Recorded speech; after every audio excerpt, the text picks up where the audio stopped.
It's not a good sign when you're watching a final girl doing her thing and you find yourself wishing someone would die. Couldn't someone, anyone, please do something of consequence in this supposed comedy horror?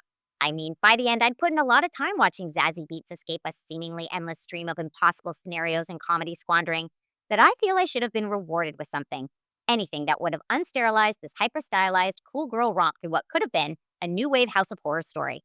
Instead, what we have is another lame comedy horror this year, with a backstory that centers around estranged sisters whose emotional boo boos and resentment stem from, get this, loving each other and trying to do right for one another. Kill me, seriously. I mean, did I survive the 2021 female assassins cliche, e.g., gunpowder milkshake Kate, the protege, only to be rewarded with the 2026 women misunderstanding their loving their sisters too hard trope? See a review of Ready or Not 2, here I come. And so the siblings in They Will Kill You with their undynamic interpersonal issues haven't seen or heard from one another in 10 years. Older sister and ex-con Asia, Beetz, tracks the younger to the mysterious Virgil, a majestic building within the city center with a plan to find her, reconcile, and save her from her mysterious employer.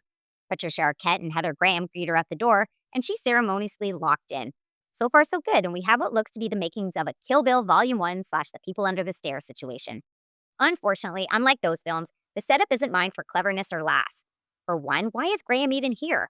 I kept hoping she would spring out with some sort of meta psych gag or undead eternal New Yorker send up. But no, she's relegated to just being there with a few visual quips. Arquette fares only slightly better with a promising backstory and relationship, but it's ultimately anticlimactic. Why?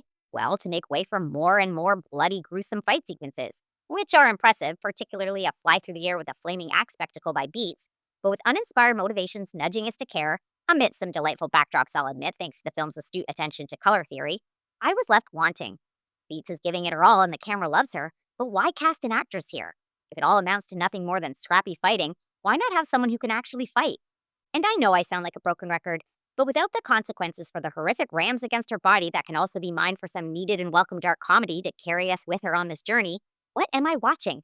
Not once was I worried nor invested in anything beyond the tasteful tiles and wall coverings. Now I love that Beats is strong and immediately fights with unbridled viciousness, and a few years back, this was exactly what we wanted and needed from our comedy horrors. But these Wonder Woman setups are beginning to look haggard, and I fear it's time for the final girl to finally die. Watch or not?